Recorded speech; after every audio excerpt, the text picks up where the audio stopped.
L'audience est reprise, veuillez vous asseoir.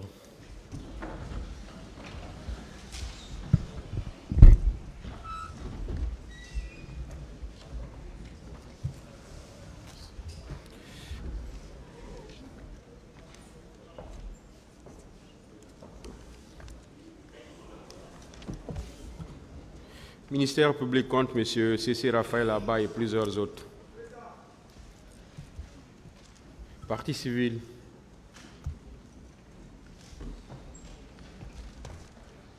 Merci, Monsieur le Président. Honorable assesseur, de m'avoir passé la parole. À l'effet de répliquer à la demande de requalification soumise à l'appréciation de votre auguste tribunal par le ministère public. Monsieur le Président, honorable assesseur, la défense a sollicité de votre tribunal le rejet de la demande d'irrecevabilité des réquisitions aux fins de requalification du ministère public tirées de la chose jugée irrévocable en application de l'article préliminaire alinéa 4 du Code de procédure pénale. Monsieur le Président, permettez-moi de lire l'intégralité de cet article. Cet article dispose: toute poursuite cesse dans le cas où la personne en cause justifie avoir été définitivement pour les mêmes faits et en cas de condamnation que la peine a été subie ou prescrite. Monsieur le Président, je pense que le mot condamnation est propre à une juridiction de jugement et non à une juridiction d'instruction. Monsieur le Président, la question que je me poserai dans cette affaire est celle de savoir, est-ce que les faits pour lesquels les accusés sont renvoyés devant ce tribunal criminel ont fait l'objet de jugement pour pouvoir invoquer cet article? Je dirais non, Monsieur le Président. Je mets au défi les avocats de la défense de nous apporter la preuve contraire, qu'une autre juridiction, Monsieur le Président, a connu cette affaire à part cette juridiction dont vous avez la chance de présider. Monsieur le Président, la défense confond les indices au niveau de l'enquête préliminaire, charge suffisante au niveau du magistrat instructeur et les faits qui sont débattus contradictoirement devant la juridiction de jugement. Pour vous en convaincre, il suffit de faire une lecture sommaire de l'ordonnance de renvoi qui saisit votre juridiction, Monsieur le Président. Vous vous apercevrez que les magistrats instructeurs n'ont jamais dit que les faits pour lesquels les accusés ici présents sont avérés, mais plutôt qu'il y a charge suffisante contre eux. C'est de ça qu'il s'agit ici, Monsieur le Président. Donc il y a lieu de retenir que les accusés n'ont jamais été jugés pour les faits dont votre tribunal est saisi. Par conséquent, il conviendrait de rejeter ce moins d'irrecevabilité parce que non fondé. Sur le deuxième moins de rejet des réquisitions du parquet tiré du principe de la légalité des délits et des peines, à ce niveau aussi, Monsieur le Président, la défense estime que la Guinée, quoiqu'elle ait ratifié le statut de Rome avant les événements du 28 septembre 2009, n'avait pas harmonisé son arsenal juridique pénal à ce statut. Et que par conséquent, ce statut ne saurait s'appliquer aux faits dont ce tribunal est saisi. Mais quand nous prenons la hiérarchie des normes juridiques conformément à l'article 9 du Code civil actuel et 8 de l'ancien Code civil, on s'aperçoit que les conventions, accords et traités internationaux sont supérieurs aux lois organiques et ordinaires. Monsieur le Président, honorable assesseur, ce qui voudrait dire qu'à partir de la ratification du statut de Rome, le 14 juillet 2003, par la Guinée, ce statut de Rome doit s'appliquer aux crimes commis le 28 septembre 2009. Monsieur le Président, il est à préciser que devant ce tribunal criminel dont vous avez la lourde charge de présider, Monsieur le Président, un nombre important d'accusés, de victimes ont reconnu que l'attaque perpétrée au stade du 28 septembre 2009 et jours suivants a été généralisée et systématique contre une population civile. Attaque perpétrée par certains éléments de la gendarmerie, de la police et militaire. C'est pourquoi, Monsieur le Président, dès lors, il y a lieu de rejeter ce moins. Parce que non fondé. Parce que non fondé, Monsieur le Président. J'insiste sur le mot. Parce que, Monsieur le Président, nous avons compris dans cette salle que la défense est en cours d'argument, Monsieur le Président. Elles sont en cours d'argument, Monsieur le Président. C'est pourquoi elles ont érigé le chantage en moyen de défense. Monsieur le Président, au regard, je ne vais pas être long parce que le parquet a déjà marché sur ma langue sans l'abîmer. C'est pourquoi je sollicite, Monsieur le Président, au regard de tout ce qui précède, il serait à bon droit d'accueillir la requalification des faits requises par Monsieur le procureur. Et je vous prie très humblement, Monsieur le Président, de ne jamais céder à la tentation. Je vous remercie. Merci, Monsieur le Président. Merci, messieurs du tribunal. Monsieur le Président, je vais répondre aux arguments de la défense point par point. Je vais commencer par répondre, Monsieur le Président, à la chose jugée, prétendument soulevée par la défense. Et ensuite, Monsieur le Président, je vais répondre à l'applicabilité du statut de Rome. Et enfin, Monsieur le Président, je vais conclure sur le caractère bien fondé de la requalification. Monsieur le Président, la défense soulève la chose jugée contre la demande de requalification. Et la défense fonde cet argumentaire sur l'article 2 et l'article 4 du Code de procédure pénale. Monsieur le Président, d'entrée de jeu, déjà, j'ai comme l'impression que nous ne lisons pas les mêmes textes. Je vais le démontrer tout à l'heure. Monsieur le Président, je voudrais que vous notiez que la chose jugée est bel et bien recadrée par les dispositions du Code de procédure pénale. C'est très bien encadré.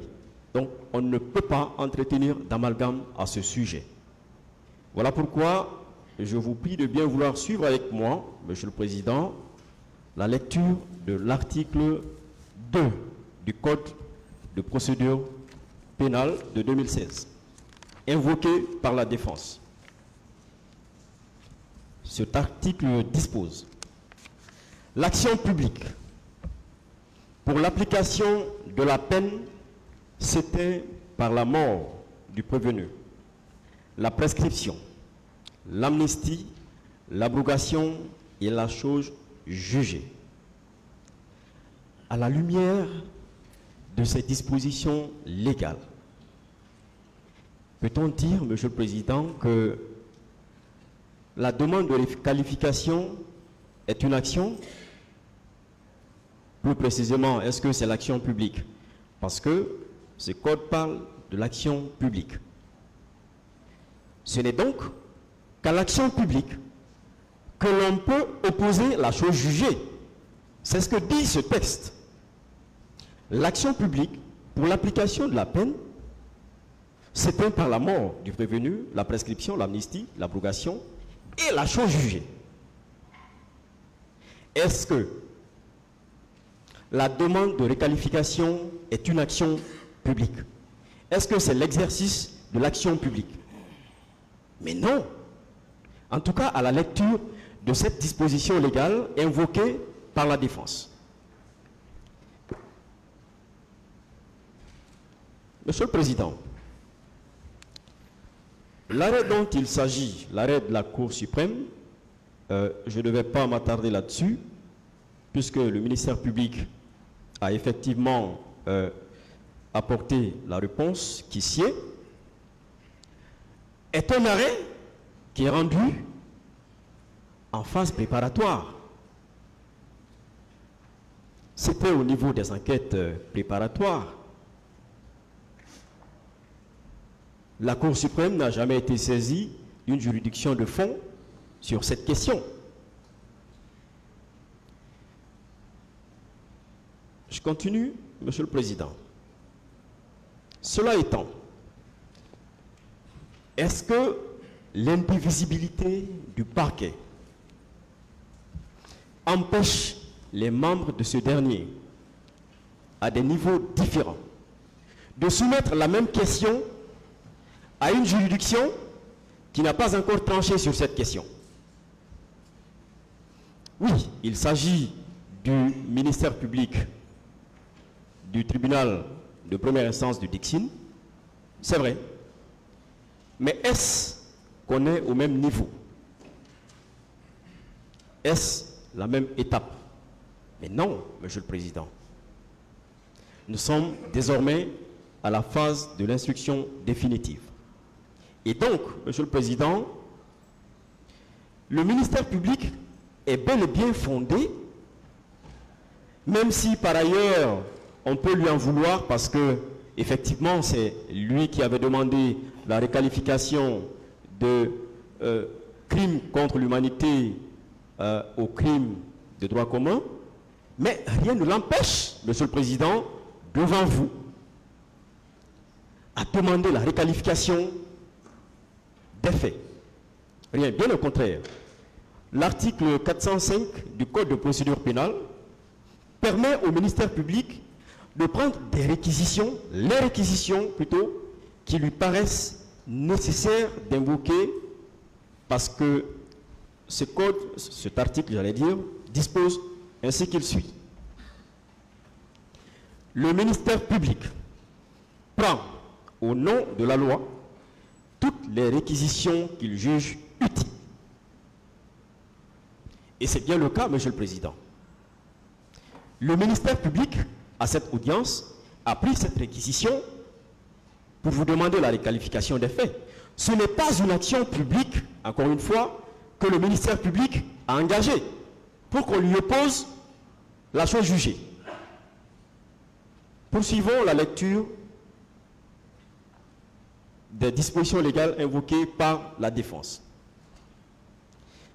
Lisons l'article 4 du Code de procédure pénale de 2016, également invoqué par la défense, qui dispose cet article.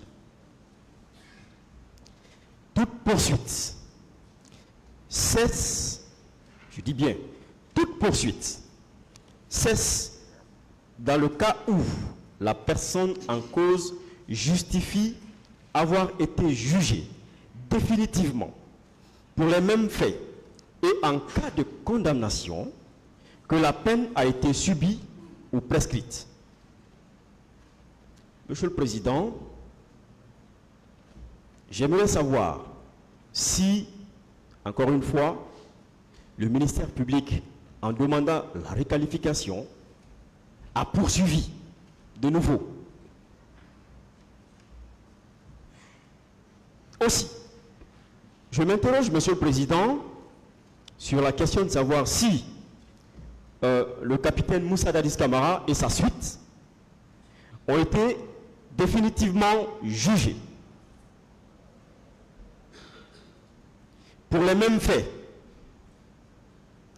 et que soit ils ont été acquittés ou qu'ils ont été condamnés, auquel cas la peine devra être subi, est-ce qu'ils sont en train de purger une peine? Est-ce qu'ils ont été condamnés? Absolument non. Cette disposition, cette autre disposition également, ne peut être opposée à la demande de requalification. Pas du tout. Qu'on invoque d'autres dispositions. Mais ces deux-là n'ont absolument rien à voir avec une demande de requalification. On ne peut donc pas, en conclusion, opposer la chose jugée, Monsieur le Président, telle que prévue par ces dispositions invoquées par la défense à la demande de requalification qu'on aille chercher ailleurs. Monsieur le Président, la défense demande aussi que si par extraordinaire il vous arrivait de passer outre leur demande de rejet sur la base de ces deux dispositions légales, qu'il vous plaise donc constater, selon la défense évidemment, que le statut de Rome ne serait pas applicable en Guinée pour ces faits. Monsieur le Président, là également, je suis surpris à plus d'un. Je pensais que on aurait pu apprendre avec d'éminents avocats de la défense, parmi lesquels il y a de l'unanimité sur l'éloquence, la pertinence. Hélas, ça n'a pas été le cas. Monsieur le Président,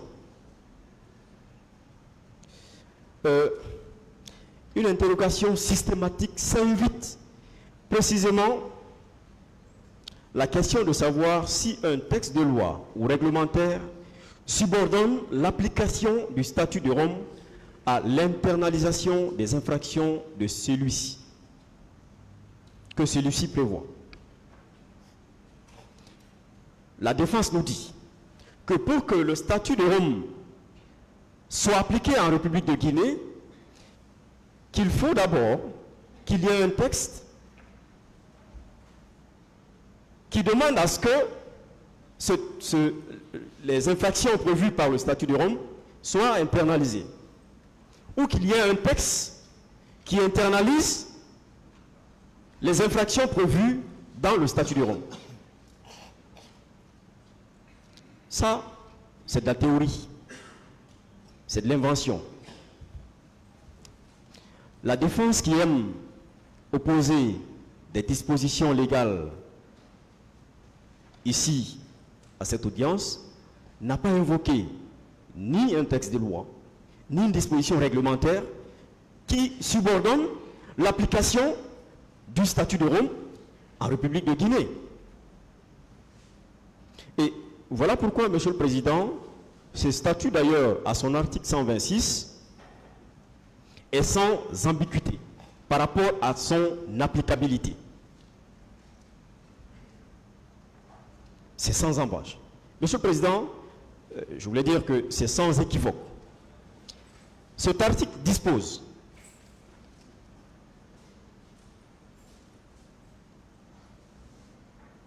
l'article 126 du statut de Rome. Le présent statut entrera en vigueur le premier jour du mois suivant le 60e jour après la date de dépôt du 60e instrument de ratification, d'acceptation, d'approbation ou d'adhésion auprès du secrétaire général de l'Organisation des Nations Unies. Au point 2, à l'égard de chaque État qui ratifie, accepte ou approuve le présent statut ou y adhère après le dépôt du 60e instrument de ratification, d'acceptation, d'approbation ou d'adhésion. Le statut entre en vigueur le premier jour du mois suivant le 60e jour après le dépôt par cet État de son instrument de ratification, d'acceptation, d'approbation ou d'adhésion. ces dispositions légales de l'article 126 du statut de Rome sont intitulées « Entrée en vigueur ». Entrée en vigueur des statuts. Peut-être qu'il va falloir, Monsieur le Président, pour éviter tout amalgame, définir ce qu'est le terme juridique, ce que sont les termes juridiques entrée en vigueur. Monsieur le Président, l'entrée en vigueur d'un texte de loi est définie par le lexique des termes juridiques 2017-2018 de la 25e édition d'ALOS comme étant la date à partir de laquelle une loi ou un règlement s'impose au respect de tous.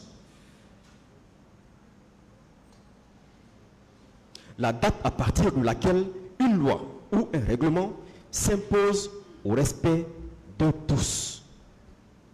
Cette date a été, Monsieur le Président, indiquée ici, à travers le décompte, par l'article 126 du statut de Rome, intitulé « Entrée en vigueur ».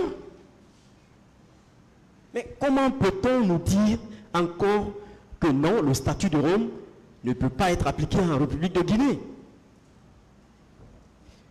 Voyons, Monsieur le Président, si la Guinée a ratifié, puisque cet article parle de ratification à partir du moment où l'État concerné dépose l'instrument de ratification. Monsieur le Président, ce n'est pas compliqué de le savoir, parce que même si vous cliquez tout à l'heure sur des recherches, les bonnes recherches, bien entendu,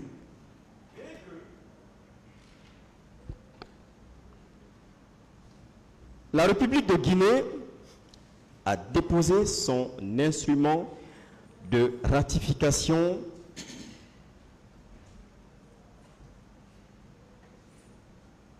en 2003. Je suis en train de chercher la date exacte. Le 14 juillet, effectivement. Et donc, Monsieur le Président, la République de Guinée a ratifié le statut de Rome le 14 juillet 2003. Après l'avoir signé, puisque la signature ne l'engage pas, pour ce qui est de l'applicabilité, Monsieur le Président, c'est la ratification. Donc, après avoir signé quelques mois plus tôt, soit en août, Monsieur le Président, plutôt en septembre, c'était le 7 septembre, la République de Guinée a donc ratifié ces statuts. Et donc, aujourd'hui, Monsieur le Président, le statut de Rome est applicable en République de Guinée depuis 2003. Depuis 2003.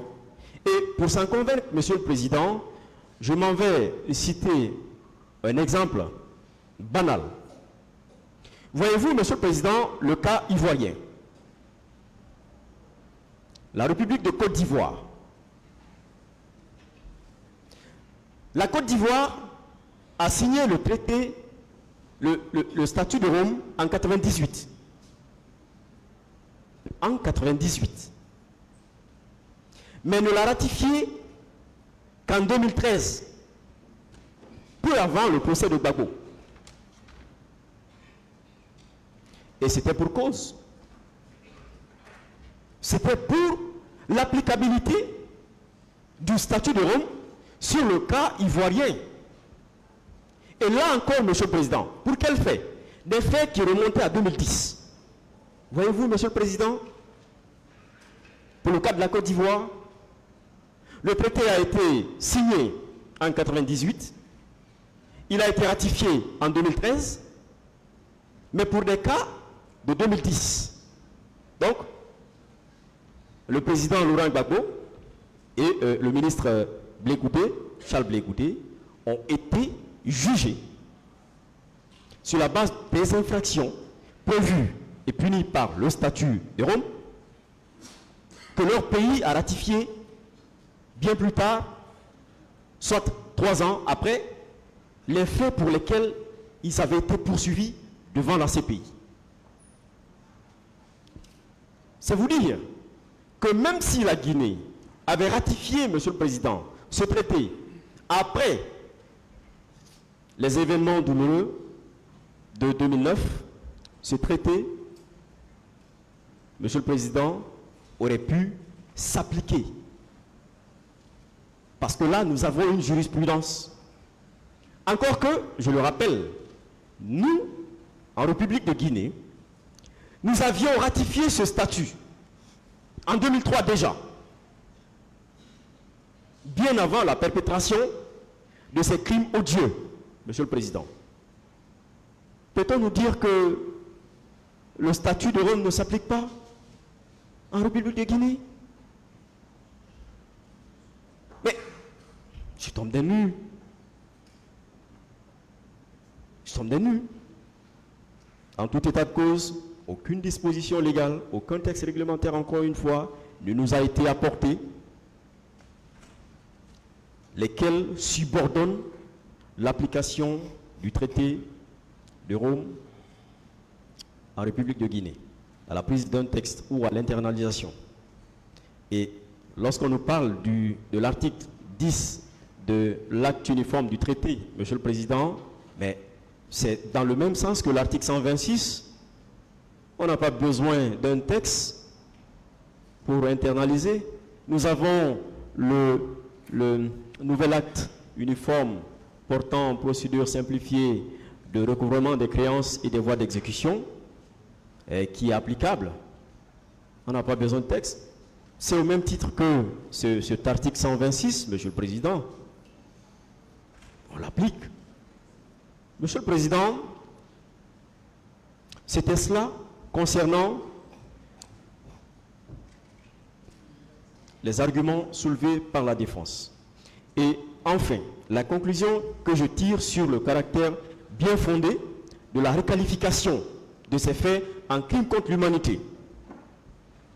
Il est important, Monsieur le Président, d'aller chercher dans les faits les caractéristiques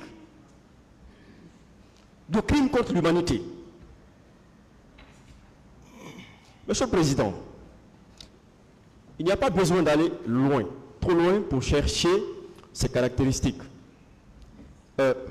Lisons un extrait des déclarations de M. Aboubakar Sidiki Diakité, dit Toumba. Dans son procès verbal d'interrogatoire, au paragraphe 2, à l'avant-dernière page, voilà ce qu'il dit. À cet instant, j'ai aperçu Marcel et ses hommes venir derrière moi du côté de l'autoroute à bord des camions et des pick-up. À leur descente des véhicules, ils se sont mis à tirer. J'ai immédiatement donné l'ordre de cesser les tirs.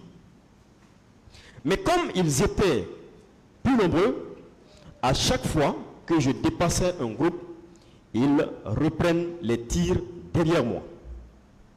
Finalement, ils se sont mis à tirer dans l'enceinte du stade. J'ai bien aimé le développement avec vigueur du substitut Kamara Aboubakar Sidiki sur ces éléments. Voilà, Monsieur le Président, honorable assesseur, une attaque systématisée.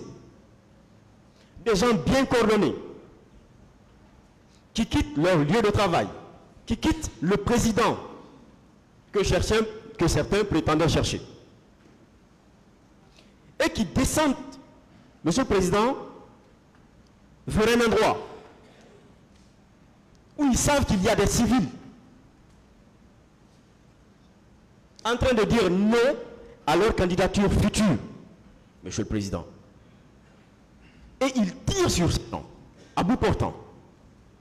Comme l'a dit le commandant Toumba. Et ils se sont mis à tirer dans l'enceinte du stade.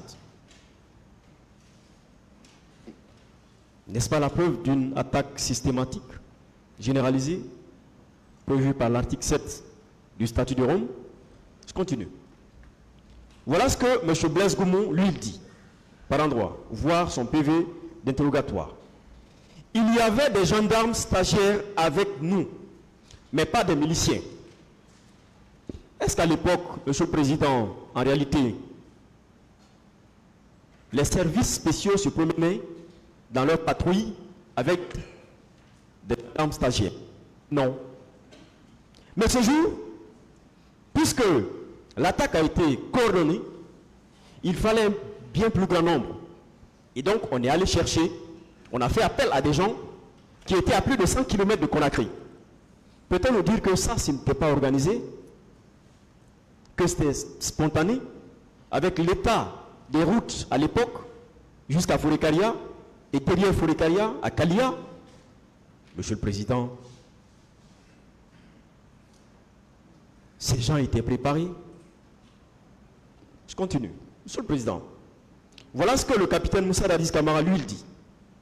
Plus tard, lui également, voir son procès verbal d'interrogatoire. Plus tard, j'étais toujours à mon bureau lorsque Joseph Makambo est rentré pour me dire que Aboubakar Sidiki Diakité, alias Toumba, est allé au stade et qu'il y a eu de nombreux morts.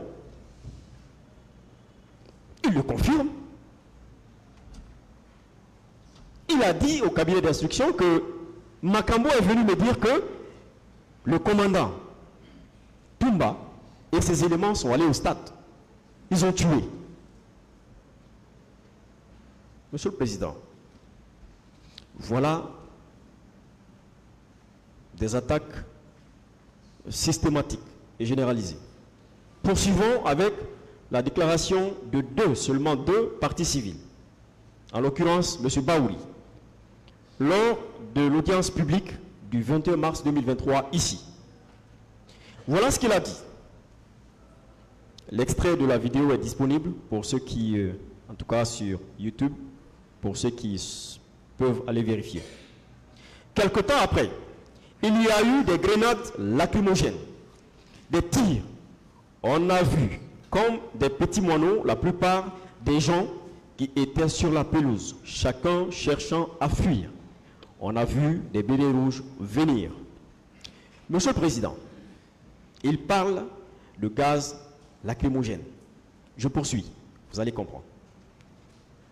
Monsieur Lucien Ifal, lui comparant à l'audience publique du 28 mars 2023, lui dit ceci. Le stade était inondé de gaz lacrymogène. Ensuite, les militaires ont fait leur entrée avec, à leur tête, le commandant Toumba. Les militaires ont commencé à tirer sur la foule qui était en débandade. Les portails tenus par les militaires. J'ai vu des jeunes tomber sur la pelouse quand les militaires tiraient sur eux. Lui également parle, Monsieur le Président, de gaz lacrymogène.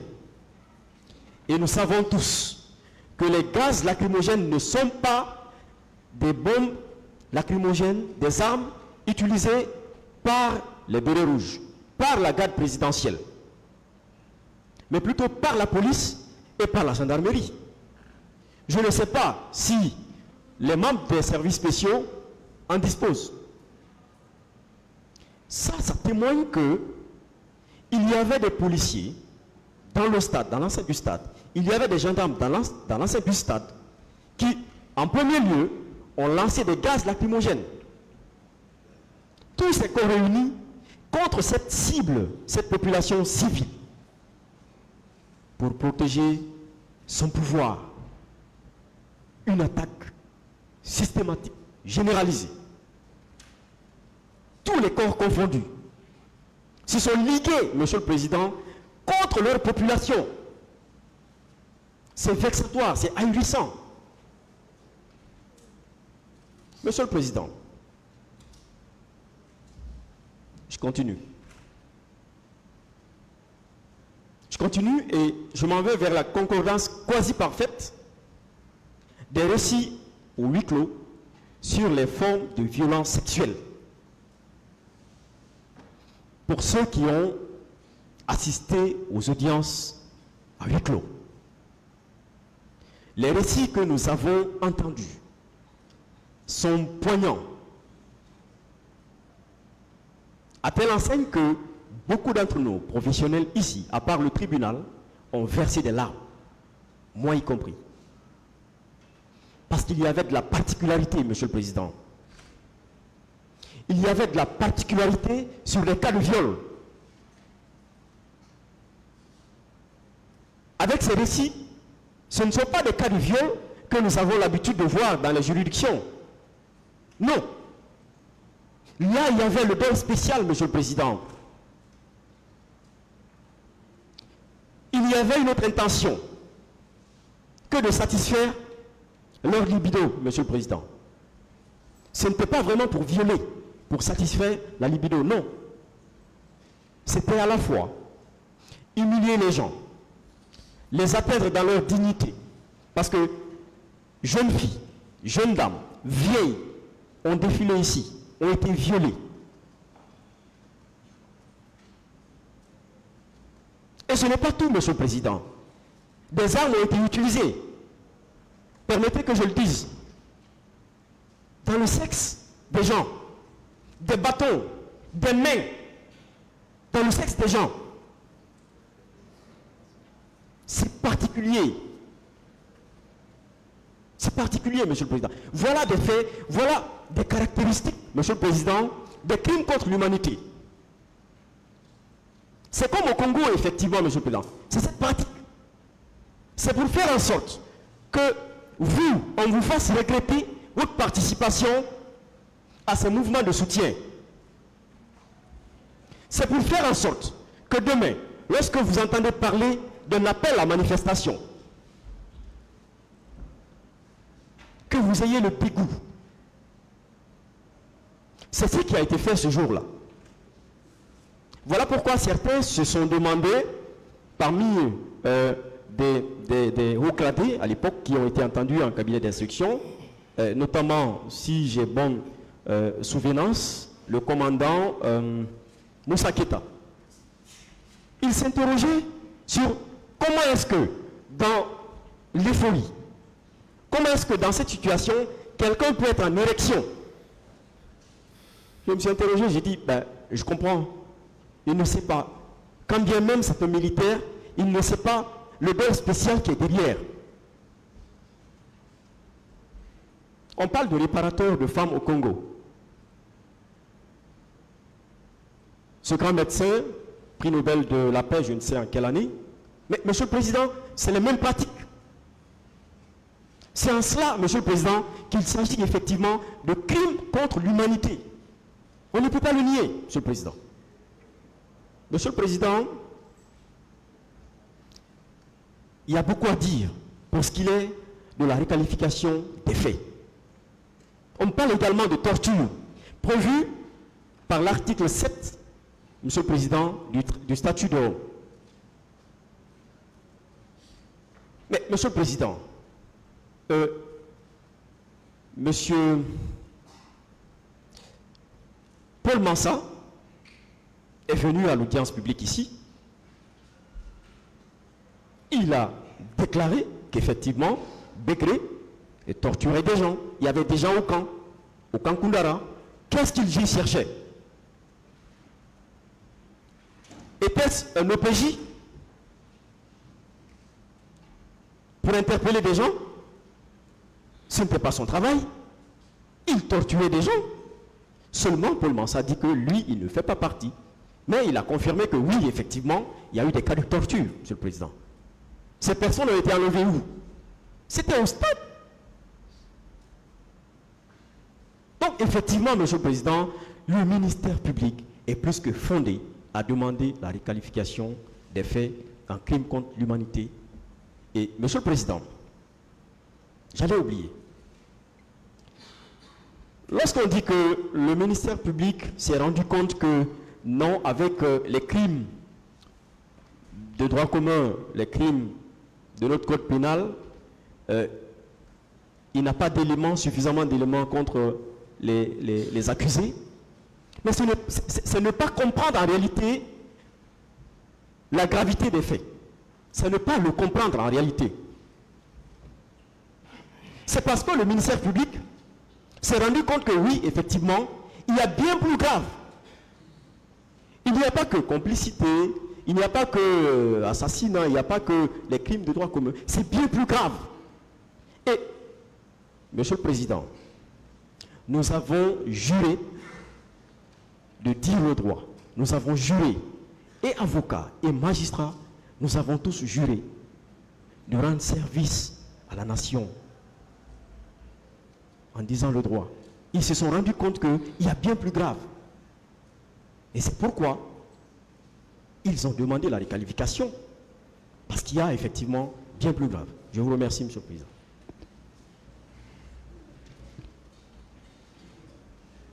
Merci, Monsieur le Président. Honorable assesseur, merci aux éminents confrères en face et aux excellents confrères de la partie civile. J'avoue que c'est avec un grand intérêt que j'ai écouté les confrères de la défense et j'ai retenu 4 points. La défense sollicite le rejet des réquisitions présentées par le ministère public tendant à la requalification des faits pour les raisons ci-après. Premièrement, pour choses jugées par rapport à l'arrêt rendu par la Cour suprême qui avait statué sur la requalification. Deuxièmement, pour non-respect, selon eux, du principe de la légalité des délits et des peines. Troisièmement, pour non-rétroactivité de la loi pénale de fond. Et enfin, quatrièmement, pour l'inapplicabilité des conventions internationales, notamment le statut de Rome. En réponse à ces questions, je commence par la première sur la prétendue chose jugée par rapport à l'arrêt rendu par la Cour suprême ayant statué sur la demande de requalification des faits. Je voudrais que nous fassions une distinction nette entre la phase de l'instruction préparatoire et la phase de l'instruction définitive. L'instruction préparatoire est dépassée dès l'avènement de l'ordonnance de renvoi devant ce tribunal criminel. Ce n'est pas l'arrêt de la Cour suprême qui a saisi votre juridiction, Monsieur le Président, mais c'est plutôt l'ordonnance de renvoi rendue par le pôle des juges d'instruction. Cela veut dire quoi, Monsieur le Président? Que votre tribunal n'est pas lié à cet arrêt rendu par la Cour suprême. Ensuite, Monsieur le Président, rien ne s'oppose juridiquement que votre tribunal requalifie les faits qui vous sont soumis. Ce sont les faits qui doivent être requalifiés et non des décisions, Monsieur le Président. Le tribunal est saisi des faits, le tribunal n'est pas saisi des décisions de justice.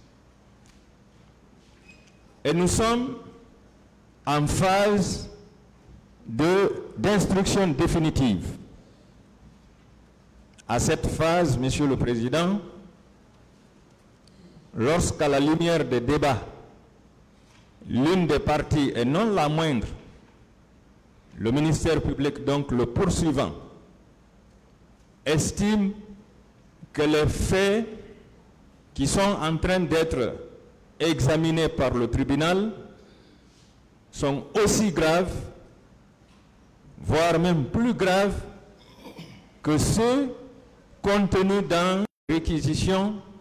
Le ministère public n'a fait que se joindre à la partie civile qu'il avait sollicité, qu'il a dénoncé, qui a martelé depuis le début de ce débat sur le fait que les crimes qui ont été perpétrés au stade du 28 septembre constituent des crimes contre l'humanité. Dès lors, Monsieur le Président, nous pensons que ces réquisitions tendant à la requalification qui sont venus s'ajouter à la demande de la partie civile doivent être déclarés recevables et fondés. Sur le prétendu non-respect du principe de la légalité des délits et des peines. Pour la défense, en 2009, le crime contre l'humanité n'était pas prévu dans notre législation. En conséquence, leurs clients ne sauraient être poursuivis et jugés sur la base de ce crime. Mais Monsieur le Président, il y a lieu de rappeler à la défense que le statut de Rome prévoyant les crimes contre l'humanité et les sanctions y afférentes a existé avant 2009. Et ce statut de Rome a été ratifié par la République de Guinée le 14 juillet 2003, soit 6 ans avant la commission des crimes au stade du 28 septembre. Autrement dit, Monsieur le Président, les crimes contre l'humanité et les sanctions prévues ont existé avant la commission des crimes au stade du 28 septembre. Cela veut dire que ces crimes ont été prévus dans cette législation internationale, donc dans cette convention, et les sanctions également ont été prévues. Et dès lors que la Guinée a ratifié ce statut de Rome, le statut et la rétroactivité est bien prévu. Sont seuls punissables les faits constitutifs d'une infraction à la date à laquelle ils ont été commis. Ne peuvent être prononcées que les peines légalement applicables à la date de la décision. Toutefois, les dispositions nouvelles s'appliquent aux infractions commises avant leur entrée en vigueur et n'ayant pas fait l'objet d'une condamnation passée en force de choses jugées lorsqu'elles sont moins sévères que les dispositions anciennes. Monsieur le Président, le code pénal guinéen, à l'époque des faits, c'était le code pénal de 1998. Ce code prévoyait à l'époque la peine de mort que nous avons tous combattu ici pour demander l'abrogation. Alors que le statut de Rome prévoit la perpétuité. Alors si on ne devait pas requalifier, si c'est le code pénal guinéen de 1998 qui était en vigueur à l'époque des faits, qui devait être applicable, tous les accusés qui seront déclarés coupables allaient être condamnés à mort. Alors, entre cette loi ancienne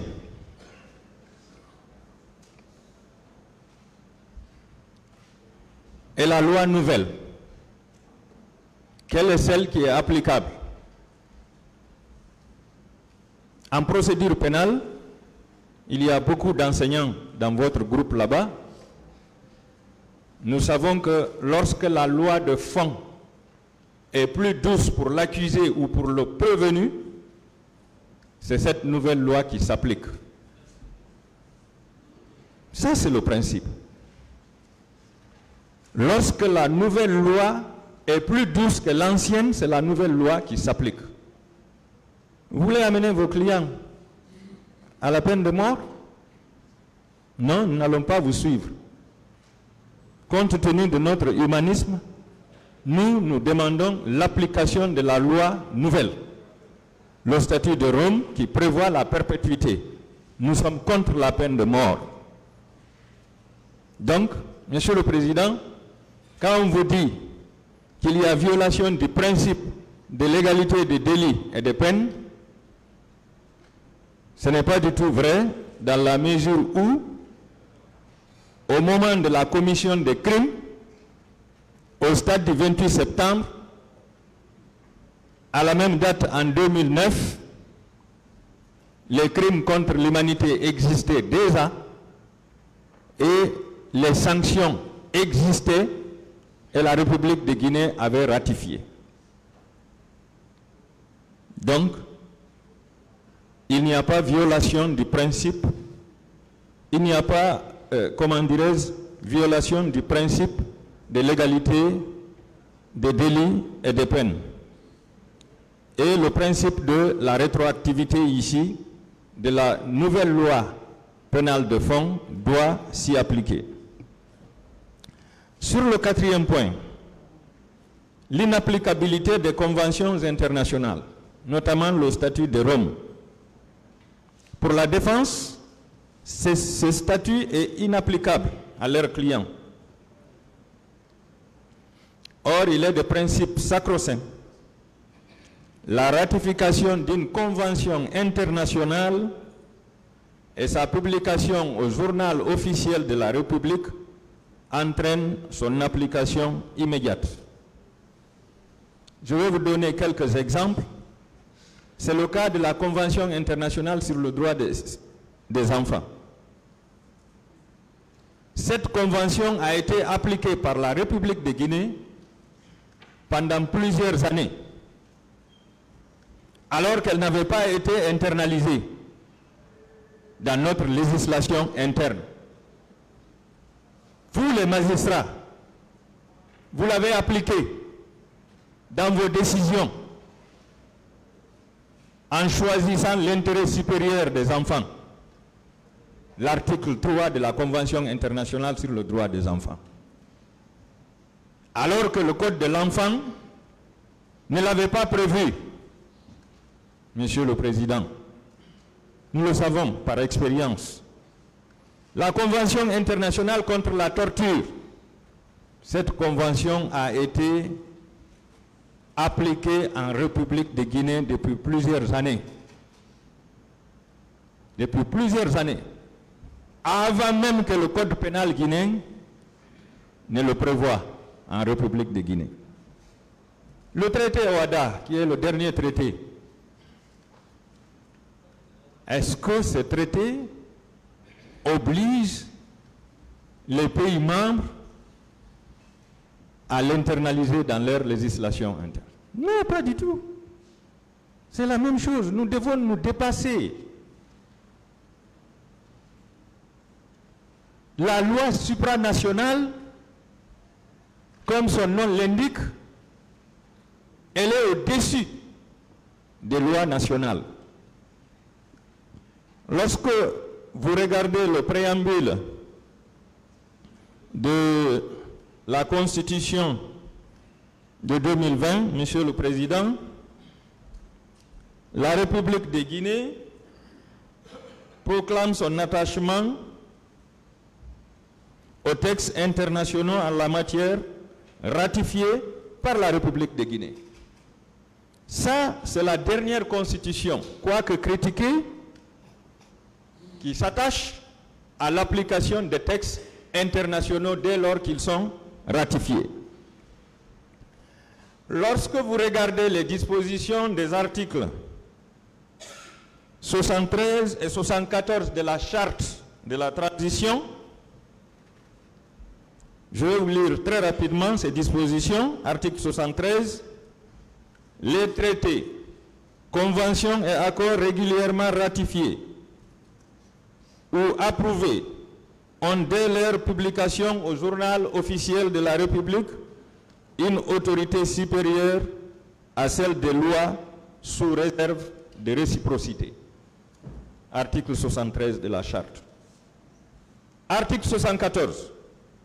Les traités et accords internationaux précédemment conclus par la République de Guinée et régulièrement ratifiés demeurent en vigueur sous réserve de réciprocité.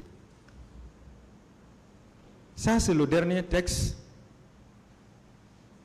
qui a valeur de la Constitution en République de Guinée, qui reconnaît qu'une fois que la Guinée ratifie une convention internationale, cette convention s'applique immédiatement dès sa publication au journal officiel de la République.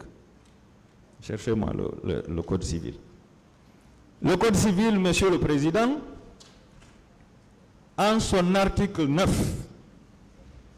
dernier alinéa sur l'ordonnancement juridique en République de Guinée, prévoit, Monsieur le Président,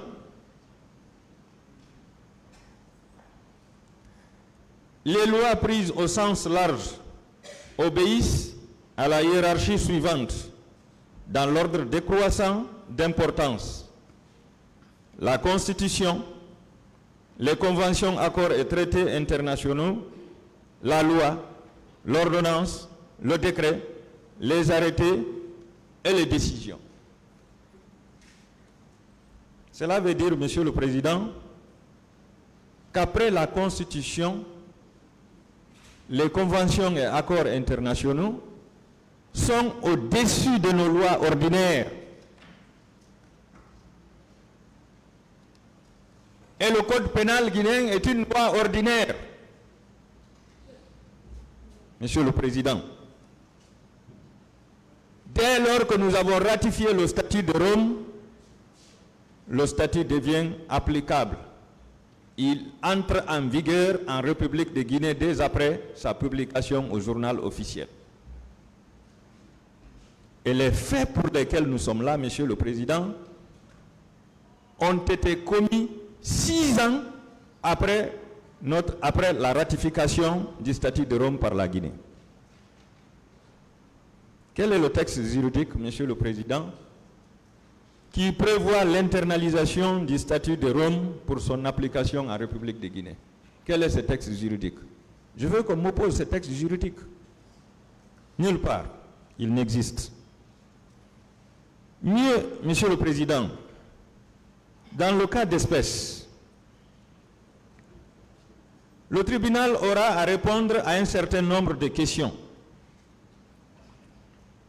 Premièrement, est-ce qu'il y a eu attaque le 28 septembre 2009 au stade du même nom, perpétrée par des militaires, des gendarmes, des policiers, des nouvelles recrues et des mercenaires?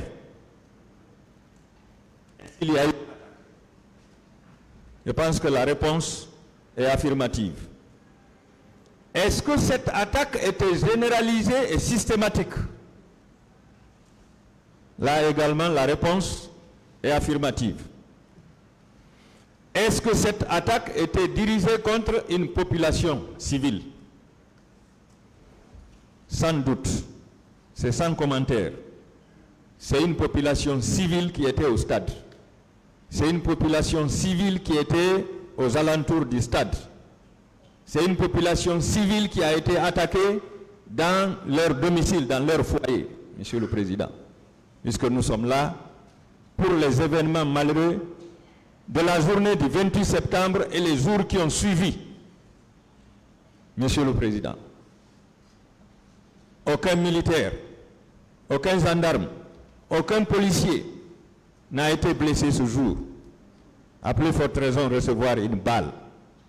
Il n'y a que des civils qui ont payé. Il n'y a que des civils qui ont été massacrés. Il n'y a que des civils qui ont été violés. Il n'y a que des civils qui ont été violentés. Il n'y a que des civils qui ont été victimes de pillages. Il n'y a que des civils qui ont été victimes d'esclavage sexuel. Aucun homme en uniforme n'a été victime ce jour. Le chef d'état-major de la gendarmerie nous a expliqué ici qu'aucun gendarme n'a été blessé et aucun engin de la gendarmerie n'a été endommagé. C'est ça, la vérité. La dernière question, est-ce que cette attaque s'était déroulée en toute connaissance de cause? Monsieur le Président, vu la coordination entre tous ces corps au moment des faits et sur le terrain, nous avons constaté que chaque groupe a soutenu l'autre. Chaque groupe a assisté l'autre. Puisque qu'est-ce qui s'est passé?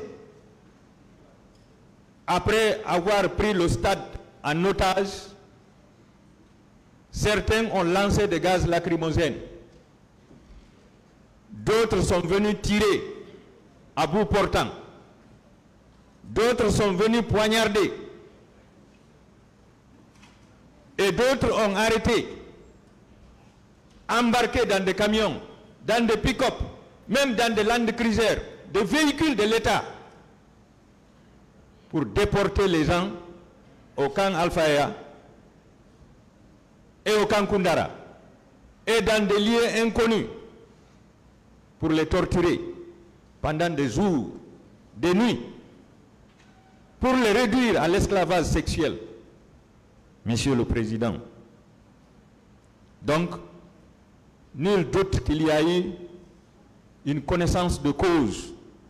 Tous les membres, tous ceux qui sont intervenus ce jour au stade, tous les acteurs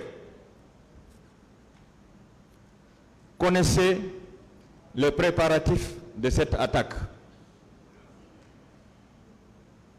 La planification de cette attaque. Ils ont participé à cette attaque. Ils ont suivi l'exécution de cette attaque.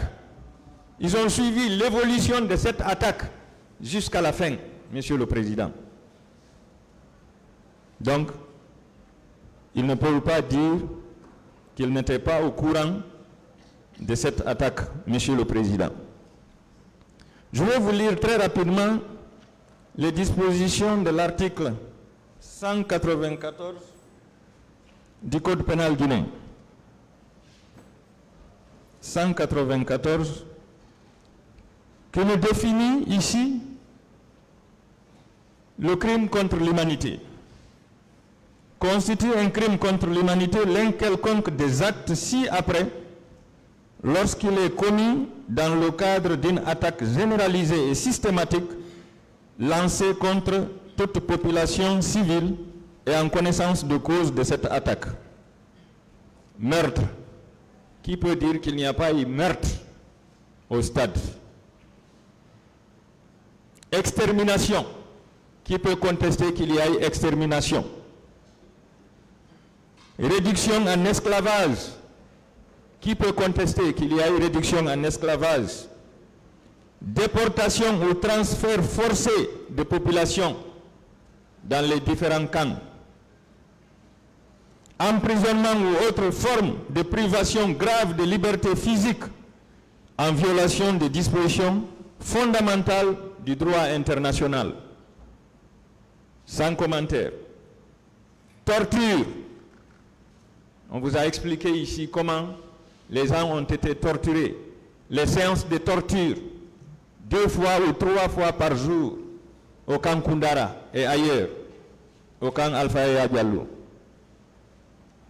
Viol, esclavage sexuel, prostitution forcée, grossesse forcée, stérilisation forcée ou toute autre forme de violence sexuelle de gravité corporelle. Comme mon confrère l'a dit ici, nous avons tous versé des larmes ici. Il y a même des femmes qui ont été évanouies ici parce qu'elles ne peuvent pas raconter leur histoire. Et à tout moment, nous avons conseillé ces femmes de sortir, surtout au moment de la projection de ces vidéos. Nous avons conseillé à ces femmes de sortir pour ne pas tomber en syncope ici, Monsieur le Président. Persécution de tout groupe. Nous le savons, il y a eu persécution ici. Les gens ont été insultés, menacés, torturés à cause de leur appartenance. Monsieur le Président, je me limite ici. Tous ces actes criminels cruels de la part des pervers constituent, Monsieur le Président, des crimes contre l'humanité. Le ministère public a bien fait de déposer ces réquisitions tendant à cette requalification. Elle est la bienvenue, Monsieur le Président. Nous l'avons demandé, nous l'avons dénoncé. Nous avons toujours voulu que le tribunal juge cette affaire sur la base de ces crimes contre l'humanité.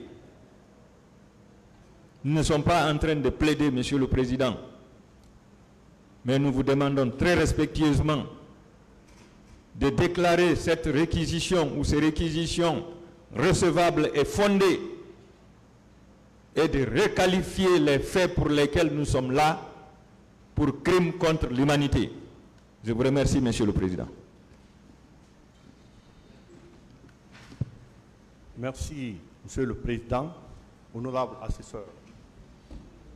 Monsieur le Président, à la date du 1er mars 2024, le ministère public a pris une réquisition pour réqualification de ces différentes infractions qu'on a qualifiées d'ordinaire en crime contre l'humanité. Monsieur le Président, le 4 mars 2024, les pièces ont été communiquées à toutes les parties.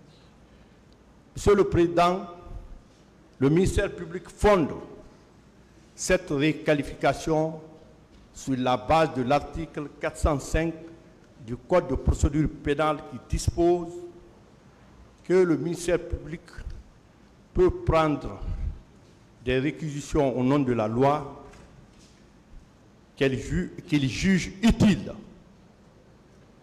et que le président en donne acte et en délibère. Le ministère public qui prend des réquisitions au cours des débats, c'est mentionné par le greffier dans son primitif et les décisions qui doivent en découler sont signées du président et du greffier. Monsieur le Président, mes distingués confrères de l'autre côté, pour battre cette réquisition, a estimé qu'il y a un arrêt qui a été rendu par la Cour suprême qui a l'autorité de la chose jugée. Monsieur le Président, pour développer leur argumentation, on dit que le procureur général, près la Cour d'appel de Conakry, a pris un réquisitoire le 8 février 2010, saisissant le pool des juges d'instruction pour des gravités de faits présumés. Et le pool des juges d'instruction a fait l'instruction et a rendu compte au procureur de la République près du tribunal de première instance de Dixine. Ce dernier a pris un réquisitoire supplétif sur la base des articles, en visant les articles 197, 198 pour crime contre l'humanité, la responsabilité du commandement du chef militaire.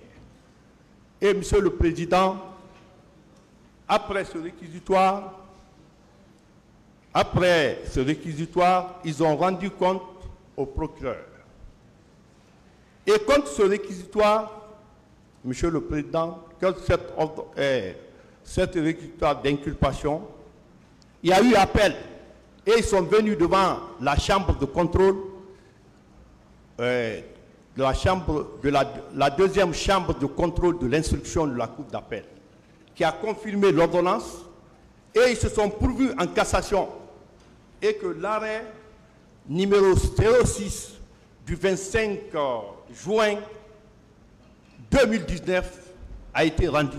Monsieur le Président, l'arrêt rendu par la Cour suprême, ce n'est pas cet arrêt qui tranche, ce n'est pas l'arrêt qui saisit votre auguste et respectable tribunal.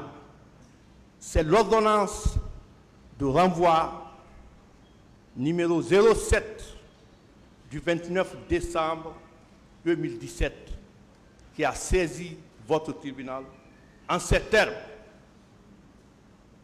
Au vu des articles 283, 288 du Code de procédure pénale, ordonnons le renvoi de la procédure et un état des pièces à conviction devant le tribunal criminel. Donc, Monsieur le Président, si on parle de l'autorité de la chose jugée, à ce stade de la procédure, on ne peut pas parler de l'autorité de la chose jugée parce que c'est l'instruction préparatoire que la Cour suprême s'est prononcée. Et vous, en tant que juridiction du jugement, l'instruction définitive, c'est ici à la barre, Monsieur le Président. Donc, cet argument ne saurait prospérer. Monsieur le Président, la défense a parlé de l'article 5. L'article 5 du Code pénal, selon lequel nul ne peut être puni d'un crime ou d'un délit dont les éléments ne sont pas contenus dans la loi. Et il n'y a pas de peine si ce n'est pas prévu par la loi. C'est un principe sacro-saint. Mais, Monsieur le Président, selon le principe de l'égalité des délits et des peines, ils ont fait état du Code pénal, du 31 décembre 1998, conformément à la loi L036-37 qui avait institué ce code, et que l'actuel code en application de 2019, la loi L059, concernant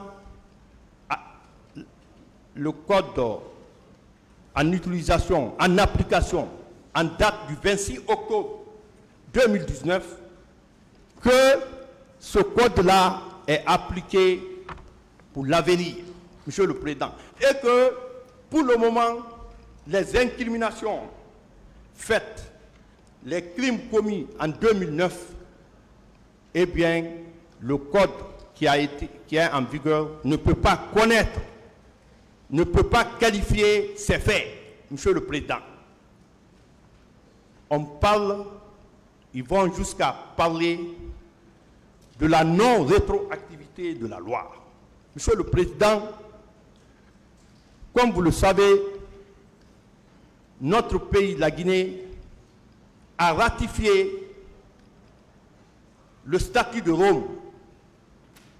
Le statut de Rome du 19 juillet 1998, à la date du 20 décembre 2002, et publié au journal officiel le 14 juillet 2003. Monsieur le Président, lorsque une convention internationale, des accords internationaux ont été publiés, ratifiés, Monsieur le Président, ces conventions internationales sont erga omnes. Ces conventions sont opposables à tous les États qui ont ratifié la convention et l'a publiée. Monsieur le Président, concernant l'inapplication des conventions internationales, au motif que cette convention internationale, quand elle avait été ratifiée, eh bien, c'était la loi du 31 décembre 1998 qui était en application, et que la loi du 26 octobre 2019 qui est en vigueur, eh bien, ne peut pas connaître ces infractions. Monsieur le Président, comme nous le savons, les lois les plus douces rétroagit. Et il n'y a pas de raison, une fois que la Convention est ratifiée, qu'elle ne s'applique pas. Monsieur le Président, nous le savons, les différentes constitutions, la Constitution du 23 décembre 1990, à son article 79, stipule que les conventions et les traités ratifiés, publiés, sont supérieurs aux lois internes, sous réserve de réciprocité.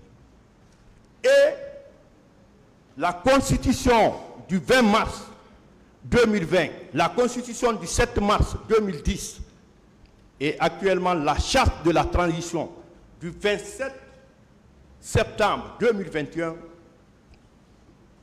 ont dit la même chose. Et dans la transition actuelle, parce que nous sommes dans une situation transitoire, les articles 73, 74 ont stipulé comme suit, pour dire que les conventions internationales ratifiées, publiées et bien rentrées en vigueur sont applicables surtout dans tous les États qui les ont ratifiées. Monsieur le Président, j'ai l'impression qu'on a tendance à négliger ce qui s'est passé concernant le 28 septembre 2009, Monsieur le Président. Ce jour-là, la gravité des faits a fait réagir la communauté internationale. Monsieur le Président, toute la planète entière a découvert l'envers du décor, le chapelet d'horreur dans la Guinée contemporaine. Monsieur le Président, aujourd'hui, si on sollicite la requalification de ces différentes infractions, à savoir l'assassinat, coups et blessures volontaires, vol à main armée, torture, enlèvement, séquestration, non-assistance en personne danger, outrage à l'agent public, détention illégale d'armes de guerre de première catégorie, violence sexuelle, Monsieur le Président, détention arbitraire, incendie volontaire et complicité, Monsieur le Président, ces différentes infractions sont valablement qualifiées de crimes contre l'humanité. Parce que, Monsieur le Président, la commission d'enquête internationale a été mise sur pied. Cette commission, c'est à la demande de Ban Ki-moon, secrétaire général des Nations Unies, que cette commission a été mise en place, due à l'ampleur des dégâts. Et, Monsieur le Président, j'attire votre attention que le 14 octobre 2009, un bureau a été mis sur place au niveau du procureur de la CPI pour la situation concernant la Guinée. Monsieur le Président, nous estimons que ces infractions commises doivent être qualifiées de crimes contre l'humanité, dans la mesure où c'était la première fois en Guinée qu'il y ait un tel carnage. C'est pour cela. Monsieur le Président, comme l'a dit le parquet, sur le fondement de l'article 405, pour terminer, qui dispose que le ministère public prend des réquisitions au nom de la loi qui juge utile et le président en donne acte et en délibère. Les réquisitions prises par le ministère au cours des débats sont mentionnées par le greffier dans son primitif. Et le président signe et le greffier signe pour les décisions qui en découlent. Monsieur le Président, c'est à bon droit que le parquet a requis la requalification de ces différentes infractions ordinaires en crimes contre l'humanité. Donc, qu'il vous plaise de très respectueusement, que ça pleuve ou ça neige, de requalifier sur le fondement, sur la base des déclarations des parties civiles, de la déclaration des accusés, de la déclaration des témoins, des pièces de dossier et des rapports de la commission d'enquête internationale. En le faisant, vous aurez rendu une bonne et saine justice. Je vous remercie.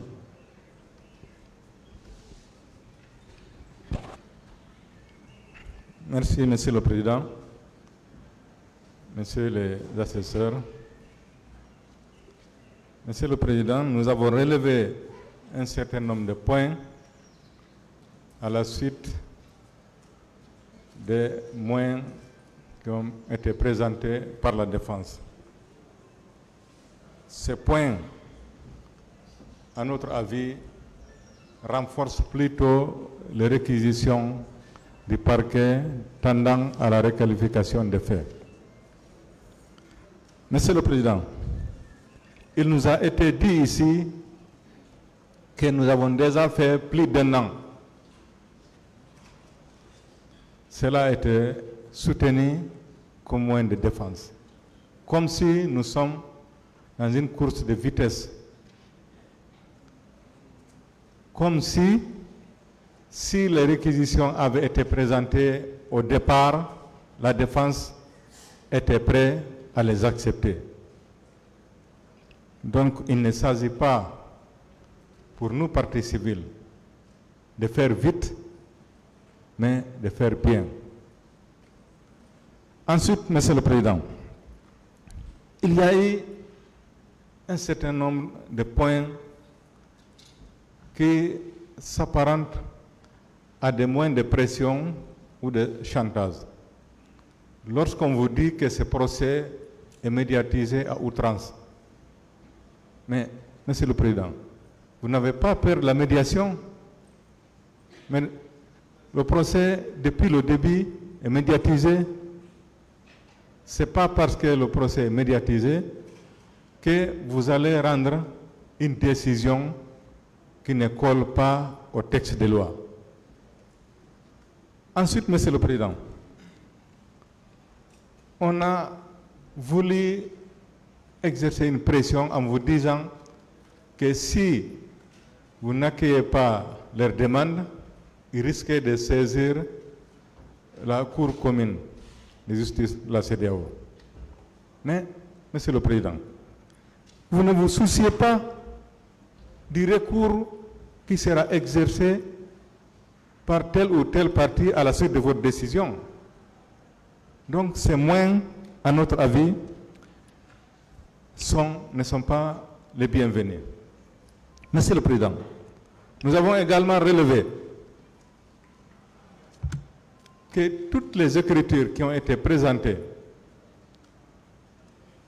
pour répondre aux réquisitions du parquet, toutes les écritures, j'ai dit, pratiquement, on a demandé l'irrecevabilité de la demande du parquet. Mais vous avez constaté avec nous que tout de suite après, la défense a conclu subsidiairement de déclarer les réquisitions mal fondées. Pourquoi? Parce que la défense elle-même n'est pas sûre des arguments qu'elle a développés relativement à l'irrecevabilité. Si la défense était sûre, elle allait s'en tenir à l'irrecevabilité. Mais vous avez constaté avec nous qu'elle a demandé l'irrecevabilité, mais elle-même, doutant de ses arguments, a dit subsidiairement de déclarer les réquisitions mal fondées. Monsieur le Président, le parquet a fait un travail sérieux. À la lecture des réquisitions, nous avons lu ligne par ligne. Le parquet a pris soin de reprendre les déclarations des accusés ici à la barre, qui constituent des aveux. Le parquet a relevé des déclarations des parties civiles Monsieur le Président, il n'est pas contesté, même par la défense, qu'il y a eu crime de masse, qu'il y a eu séquestration. Il a même été révélé, Monsieur le Président, qu'il existe des fosses communes. Est-ce que ces actions, ces crimes, ne sont pas des crimes contre l'humanité, Monsieur le Président? Toutes les infractions qui ont été perpétrées par des hommes en tenue contre des civils, contre un groupe de personnes déterminées. Est-ce que cela ne constitue pas des crimes contre l'humanité? Monsieur le Président, depuis le début de cette affaire, nous avons toujours entendu la défense clamer que leurs clients sont innocents. Toutes les interviews que nous avons lues ou écoutées, on dit que nos clients sont innocents, ils seront libérés. Si c'est le cas, pourquoi ont-ils peur que les faits soient requalifiés s'ils sont convaincus que leurs clients sont innocents? Ça ne devait pas les effrayer, Monsieur le Président. C'est pourquoi nous, partis civils, nous apprécions et nous soutenons la demande de requalification formulée par le parquet. Nous osons croire que votre tribunal va suivre le parquet dans ses réquisitions en requalifiant les infractions, les faits en des crimes contre l'humanité. Je vous remercie, Monsieur le Président.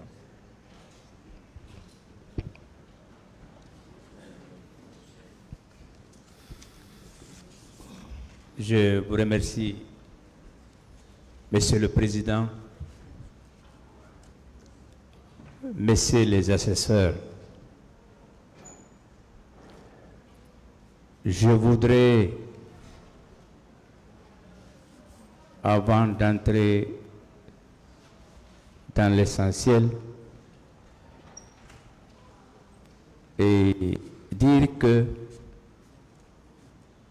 c'est notre justice qui est là. C'est pourquoi ce débat est intéressant. Et je me permets de respecter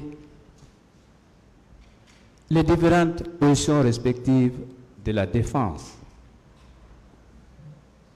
La défense est dans son rôle. C'est tout à fait normal. Et j'ai toujours dit, et je ne cessais de le dire, que ce procès, si la Guinée le réussit, rien ne nous empêche d'aller au grand chantier de la réconciliation. Monsieur le Président, je reviens maintenant sur les questions techniques.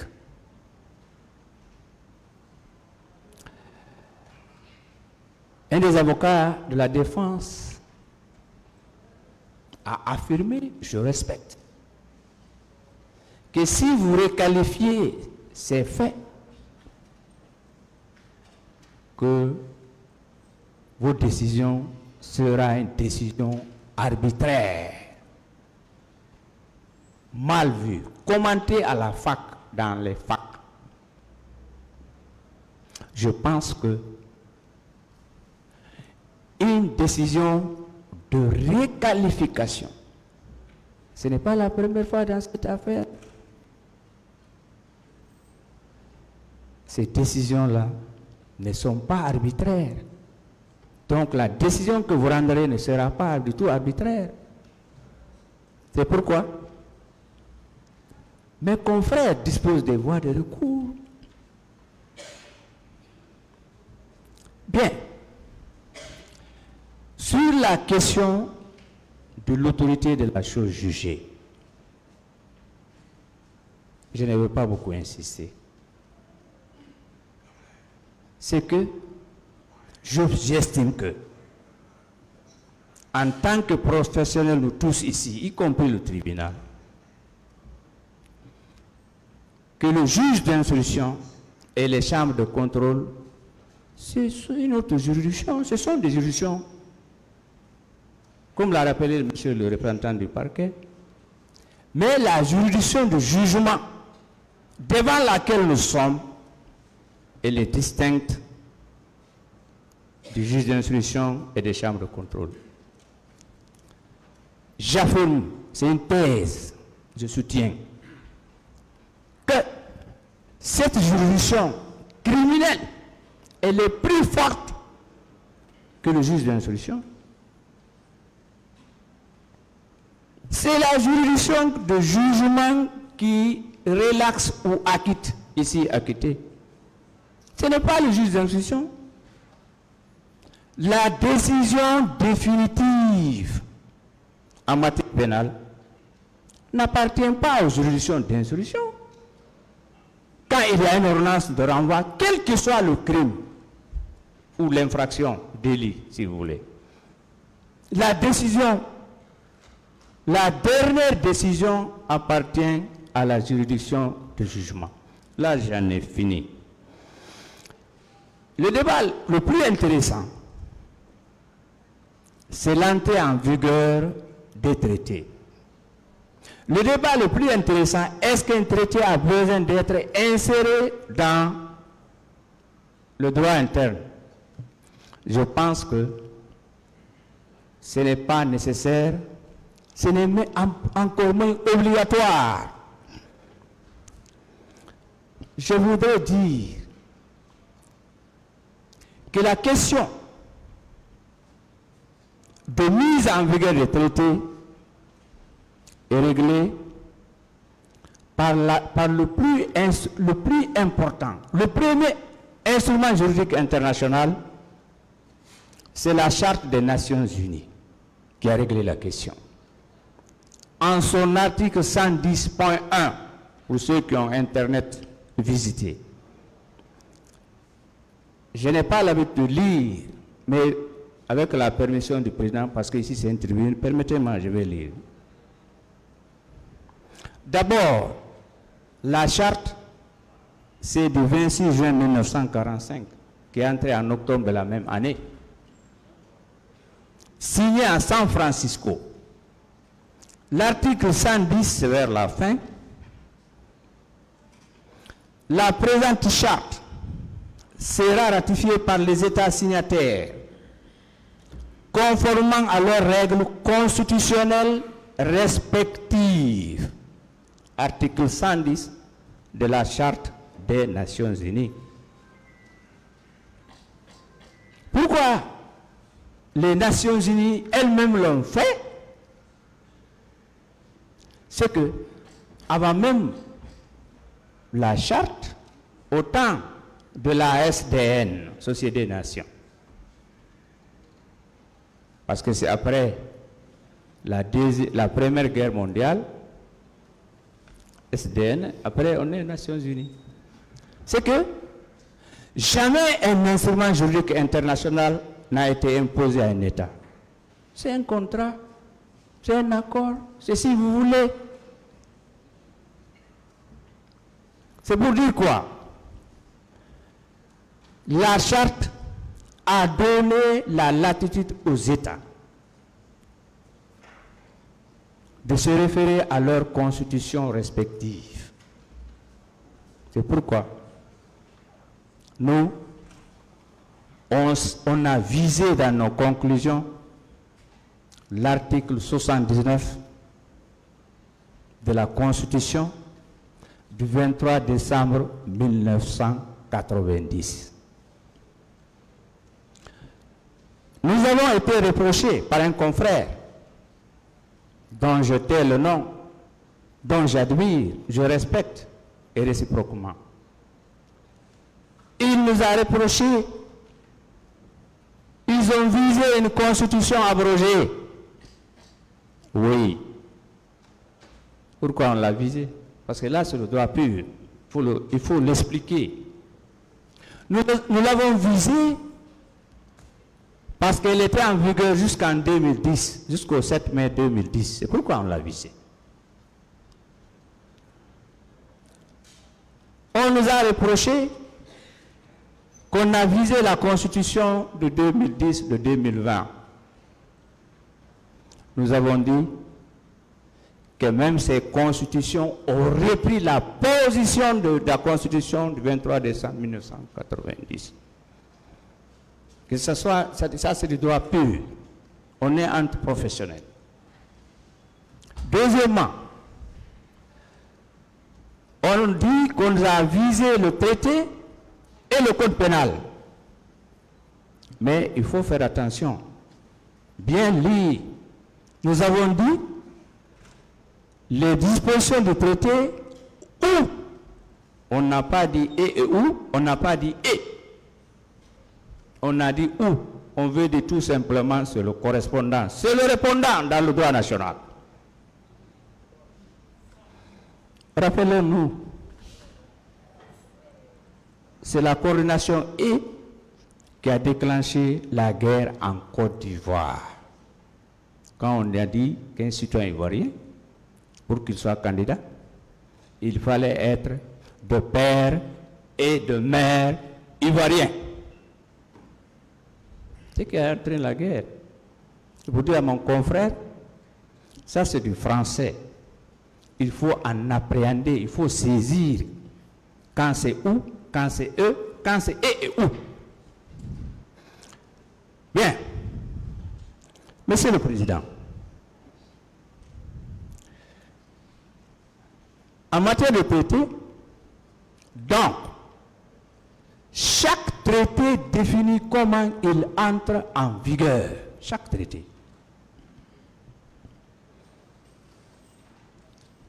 Lorsque nous prenons la Charte des Nations Unies, en son article 110.3, il a été dit clairement, c'était les 5 puissances, il fallait que les 5 puissances ratifient et que les autres États signataires aussi ratifient. La majorité. Je vais parler ici de la Chine, je vais parler de la France, je vais parler de l'URSS, pour ceux qui connaissent l'histoire. Je vais parler du Royaume-Uni, de la Grande-Bretagne et de l'Irlande du Nord et des États-Unis d'Amérique.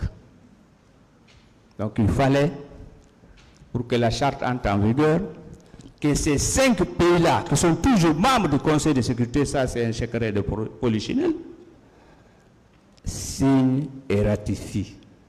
Et la majorité des autres États a rappelé que la Guinée est 82e membre et depuis le 12 décembre 1958, nous sommes membres de la plus grande organisation universelle que constituent les Nations Unies. Bien, je disais donc, chaque traité définit le délai à l'expiration duquel le traité entre en vigueur. L'exemple du pacte international sur les droits civils et politiques de 1966, entré en vigueur en 1976, le délai était 3 mois. Le pacte international sur les droits civils, économiques, sociaux et culturels, même chose, le délai 3 mois. Il y a tellement de conventions. La convention de Vienne du 24 avril 1963 concernant les relations consulaires et autres, c'est 30 jours, etc., etc. On peut citer beaucoup, des confrères ont cité. Dans le cas du droit humanitaire, il y a la Convention de Genève relative à la protection des personnes civiles en temps de guerre du 12 août 1949, qui est entrée en vigueur en 1950. C'était 6 mois. L'article 53 de cette convention, etc., etc. Convention des réfugiés. Je voudrais que un juriste guinéen ou africain ou étranger me dise dans quel texte on a inséré la convention relative aux réfugiés. Dans quel texte guinéen? Pour ceux qui savent, comme le doyen, nous avons reçu les Léonais en Guinée réfugiés, les Libériens lorsqu'ils se coupaient les mains, manches courtes ou manches longues. Nous les avons reçus ici à la Bellevue, on connaît tout. Mais on s'est appuyé pour les recevoir sur ces conventions qui n'ont jamais été insérées. Monsieur le Président, je n'ai pas l'habitude d'être long, mais il le faut. Le traité de l'OADA, lui-même, en parle en son article 52. Il faut se référer au texte constitutionnel des États en ce qui concerne l'entrée en vigueur des instruments juridiques concernant les actes uniformes de l'OADA.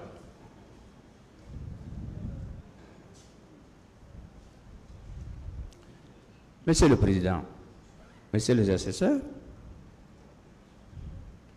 il y a un avocat de la défense dont je tais le nom, très compétent, très respectueux, très courtois, très civilisé, très éveillé, qui nous a parlé du mémorandum du 28 septembre 2022, dans son développement ou sa présentation. J'ai compris que dans ce mémorandum, il fallait que le juge guinéen, la justice nationale guinéenne suive les lois nationales. Non, ce mémorandum, il a omis de lire l'article 1er. L'article 1er, je vous dis, Monsieur le Président, il est intéressant, ce mémorandum.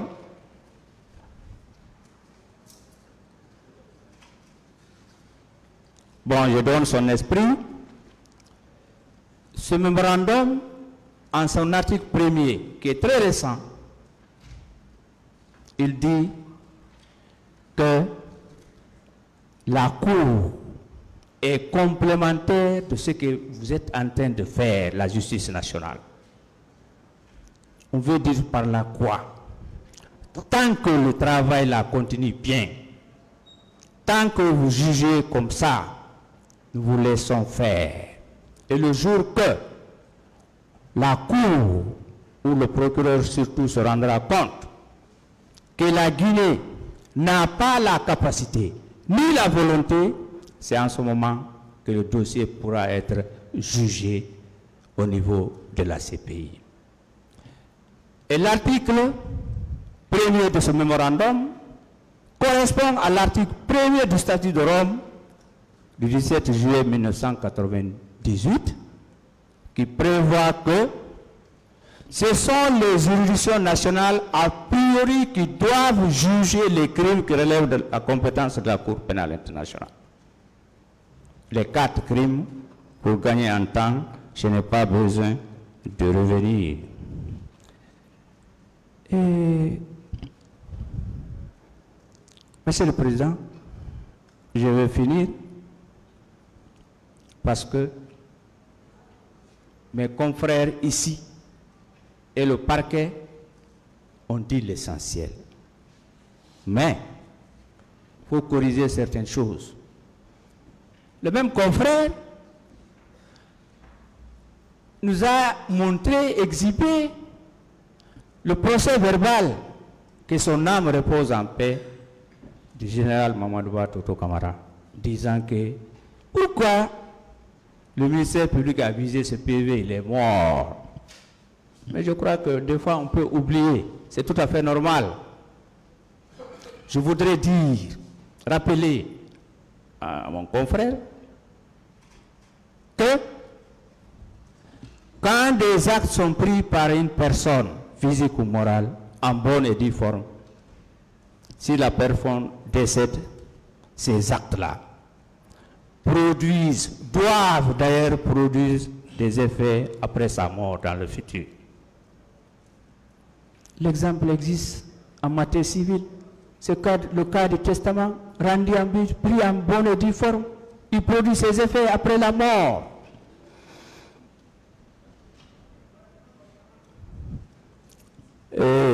Monsieur le Président, il y a aussi, si j'ai bien entendu, des fois on peut se tromper, on veut nous faire comprendre que le traité de Rome ne contient pas de peine. Non. Le traité de Rome, c'est un traité, c'est un instrument juridique international complet. Je prie mes confrères de lire, de visiter l'article 77 de ce traité qui prévoit les peines. C'est un traité complet qui n'a pas besoin d'autres textes d'application, comme le Code du travail qu'on connaît. Et je termine en félicitant mes confrères de la défense. Moi, je les félicite, c'est un beau débat. J'ai écouté. Mais comme il y a eu ce petit réglage-là, je félicite aussi mes confrères ici de la partie civile qui ont soutenu vraiment des choses que je devrais dire, mais ce n'est pas la peine de se répéter, prendre le temps. Si nous réussissons ce procès, c'est la Guinée qui gagne. C'est les Guinéens qui gagnent. Souhaitons quand même qu'on réussisse ce procès. On a besoin de nous réconcilier. Je vous remercie, Monsieur le Président, Messieurs les assesseurs.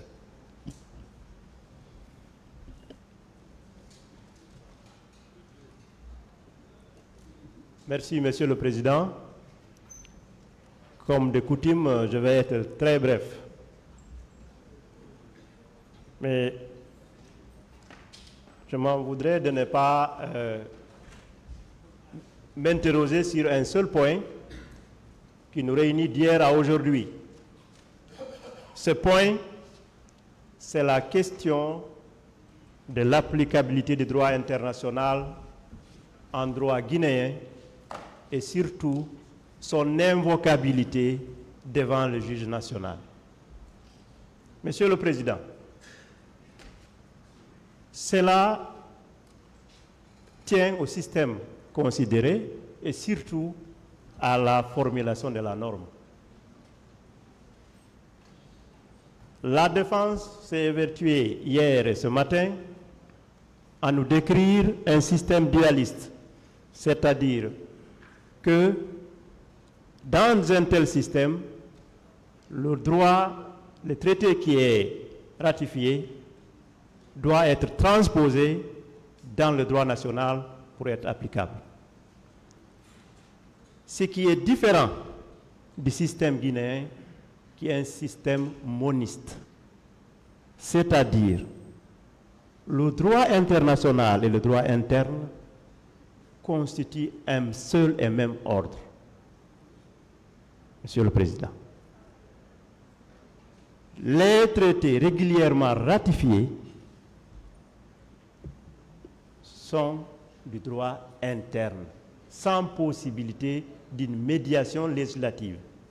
Et en tant que tel, le statut de Rome sur la Cour pénale internationale est un traité ratifié en Guinée, donc qui constitue, qui intègre l'ordonnancement juridique interne dans le sens en quel sens du terme et se place en dessous de la Constitution. Nous passons donc le premier test du statut de Rome, il est applicable. Donc cela résout toutes les autres questions de manque de base légale, etc., etc.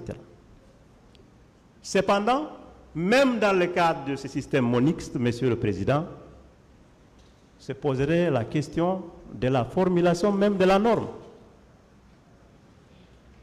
Est-ce que l'article 7 portant sur les crimes contre l'humanité est une norme qui est claire, concise, non équivoque, non conditionnelle, pour être applicable par le juge national que constitue votre tribunal? Nous disons oui, Monsieur le Président, parce qu'il est formulé de mémoire, c'est un ensemble d'actes qui constituent une attaque généralisée ou systématique sur des populations civiles en connaissance de cette attaque. Dans cette formulation, Monsieur le Président, il n'y a aucune condition qui est posée pour une intervention législative. Donc, le second test est également passé. Autre chose que je vais ajouter là-dessus, nous ne faisons pas l'amalgame de considérer les traités comme le statut de Rome sur la Cour pénale internationale, qui est un traité de droits de l'homme, un traité particulier en droit international qu'il ne faut pas confondre aux autres traités classiques comme le traité OHADA, qui admettent par exemple les représailles, qui admettent la réciprocité. Les traités de Rome sur les crimes contre l'humanité, tout comme les autres traités de droits de l'homme, ne l'admettent pas.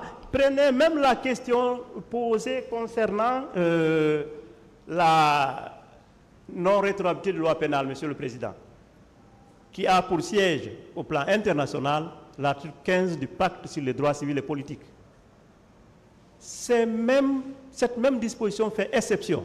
Il est dit, rien dans le présent article ne s'oppose au jugement ou à la condamnation de tout individu à raison des actes ou omissions qui, au moment où ils ont été commis, étaient contenus pour crime, d'après les principes généraux de droit reconnus par l'ensemble des nations.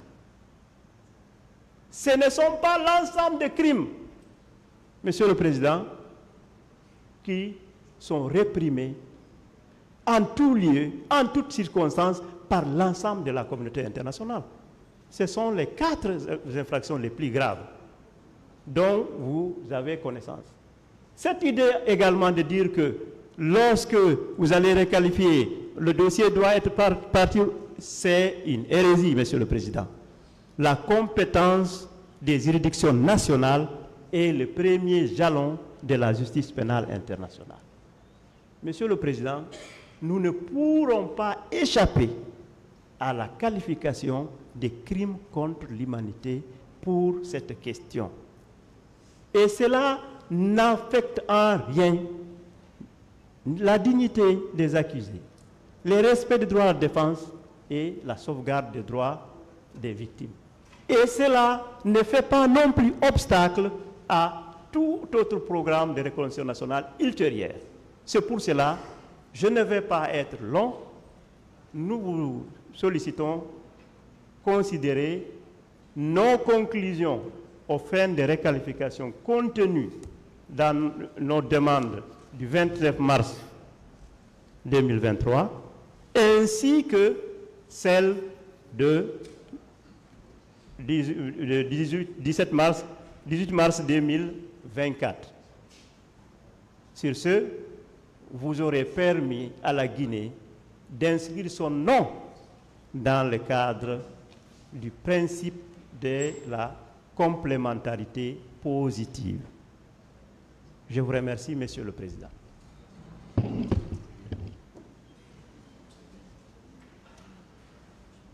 n'y a personne?